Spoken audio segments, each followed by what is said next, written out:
లక్క ఇంటి నుండి ప్రాణులతో బయటపడిన పాండవులు బ్రాహ్మణుల వేషంలో అడవిలోకి ప్రవేశిస్తారు.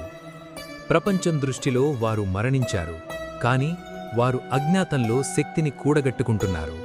అడవిలో విశ్రమిస్తున్న పాండవుల వాసన చూసి హిడింబాసురుడు అనే రాక్షసుడు తన చెల్లెలు హిడింబిని వారిని చంపి తీసుకురమ్మని పంపిస్తాడు. అయితే భీముడి రూపాన్ని చూసి హిడింబి మోహించి ఒక అందమైన స్త్రీగా మారి తన అన్న కుట్రను భీముడికి వివరిస్తుంది. తమపై దాడికి వచ్చిన హిడింబాసురుడితో భీముడు భీకరమైన యుద్ధం చేస్తాడు. చెట్లను వేళ్లతో సహా పెకిలించి కొండలను ఢీకొంటూ సాగిన ఆ పోరాటంలో భీముడు ఆ రాక్షసుణ్ణి సంహరించి పాండవులను కాపాడతాడు. కుంతీదేవి ఆజ్ఞ మేరకు భీముడు హిడింబిని వివాహం చేసుకుంటాడు. వీరికి పుట్టినవారే మహాపరాక్రమవంతుడైన ఘటోత్కచుడు. భీముడు అక్కడే వారితోనే ఉంటాడా లేక అనే విషయాన్ని నెక్స్ట్ ఎపిసోడ్లో తెలుసుకుందాము. Please subscribe.